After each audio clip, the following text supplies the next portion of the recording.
Est-ce qu'il faut beaucoup d'argent pour commencer à investir en bourse? Il faut combien exactement? Quels sont les avantages et inconvénients de commencer à investir avec peu d'argent? On verra tout ça dans cette vidéo.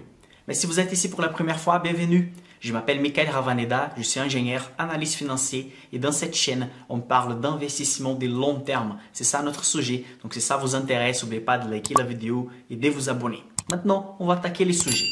Est-ce qu'il y a une valeur précise en fait pour commencer à investir ou quel est le montant idéal pour commencer à investir?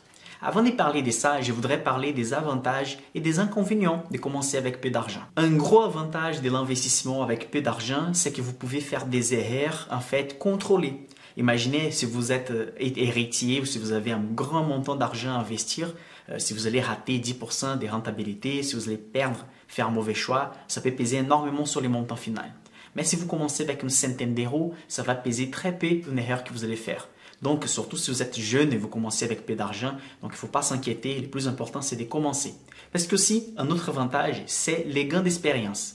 Imaginez les gains d'expérience que vous allez avoir en investissant peu d'argent, mais en passant par une crise. Donc, quand vous allez avoir plus d'argent, c'est sûr que pendant la prochaine crise qui va arriver, quand vous pouvez épargner un peu plus, vous savez déjà quoi faire, comment agir, comment c'est les comportements idéaux, parce que vous avez déjà de l'expérience. L'effet d'investir avec peu d'argent aussi incite à épargner un peu plus et aussi se battre pour avoir un revenu plus élevé. Peut-être vous pouvez vous former, penser à faire un nouveau changement professionnel, changer de travail. Tout ça va vous inciter à gagner plus d'argent, ce qui va normalement faciliter en fait l'épargne. Donc vous pouvez épargner plus et par conséquent investir plus d'argent aussi. L'effet de commencer avec peu d'argent, surtout pour les jeunes, permet de profiter encore plus de l'effet boule de neige. Si vous avez plus de temps, donc vous allez gagner plus avec les intérêts composés. Parce que si on gagne en fait 30% des rentabilités sur la 10e année d'investissement, on va gagner 30% par rapport à tous les montants déjà investis pendant les périodes précédentes.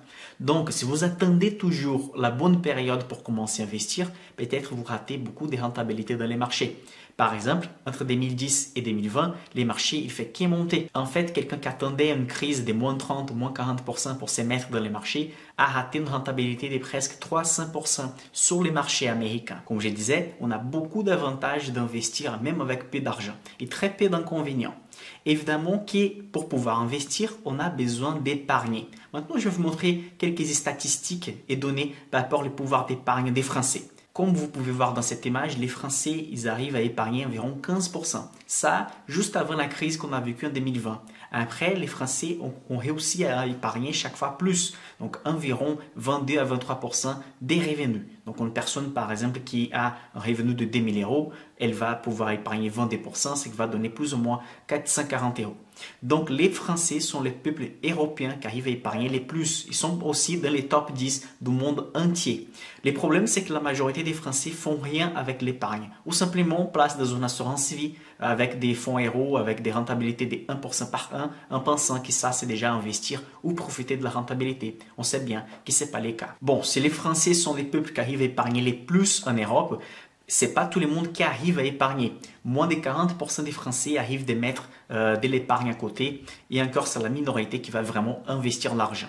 On sait aussi que les personnes qui ont fait des longues études arrivent à épargner plus. Donc 60 des personnes qui ont fait des études arrivent à épargner à la fin du mois contre 27% des personnes qui n'ont pas fait d'études. On sait que c'est pas évident de commencer à faire des études, surtout si vous avez une difficulté énorme dans la famille ou dans la situation économique. Mais on peut remarquer que plus vous investissez en vous-même, plus vous allez augmenter votre revenu et donc c'est plus facile à épargner et par conséquent, vous pouvez investir plus aussi. Bon, mais maintenant on va répondre, il faut combien pour commencer à investir? Il n'y a pas un chiffre précis en fait, mais je recommande de commencer à investir si vous avez plus de 100 euros. Si vous avez plus de 100 euros par exemple, vous pouvez acheter sans problème un panier d'actions avec déjà 500 sociétés du marché américain par exemple. Vous pouvez avec une centaine d'euros investir chaque mois sans avoir un problème. Il suffit juste d'avoir un compte titre. Donc vous pouvez ouvrir un compte chez DEGIRO, chez Trade Republic par exemple et commencer à investir sur un panier d'actions. J'ai déjà fait une vidéo où je parle des ETF. Je vais laisser dans la description de la vidéo et dans les cartes ci-dessus. Vous pouvez voir comment vous pouvez investir sur des centaines de belles sociétés américaine avec une centaine d'euros. Mais pourquoi une centaine d'euros? C'est parce que normalement, si vous allez investir sur un compte titre, il va y avoir des frais. Et ces frais-là, normalement, vont rester entre 50 centimes et des euros. Donc, c'est pour ça que si vous allez investir moins de 100 euros, vous allez dépenser en fait des dollars ou des euros, des frais. Vous allez dépenser déjà 10% des frais. Donc, vous allez commencer en négatif à 10%. C'est pour ça qu'il faut faire attention aux frais énormément quand vous avez un budget limité. On sait que sur les PA, les courtiers français, ils sont obligés de demander des frais limités parce qu'ils ne peuvent pas demander des frais au-delà des 0,5% de montant investi. Mais si vous allez investir sur un CTO, un type de compte qui n'est pas lié seulement aux sociétés françaises ou sur les PA, il faut faire attention à ces niveaux des frais. Donc, si vous avez plus de 100 euros, ça suffit déjà pour commencer à investir sur le marché mondial et surtout avec une bonne diversification. Si vous n'arrivez pas à épargner 100 euros par mois, peut-être vous dépensez plus avec des choses que vous n'avez pas besoin, peu importe les revenus que vous possédez. Mais si vous avez déjà une vie très contrôlée financièrement, si vous n'avez pas beaucoup de loisirs, c'est vraiment dur d'épargner 100 euros. Normalement, vous allez arriver juste à avoir un revenu plus élevé et arriver à investir seulement si vous investissez en vous-même. C'est facile à dire, c'est difficile à faire. Je connais très bien la réalité de beaucoup de personnes qui n'arrivent pas à faire des études, n'arrivent pas à investir en soi-même, mais vous pouvez commencer à faire quelques lectures, commencer à apprendre des choses sur YouTube, commencer à faire des cours sur Udemy, c'est une plateforme avec des cours et des formations à 15 euros, 10 euros, que vous pouvez apprendre déjà de la base de beaucoup de sujets.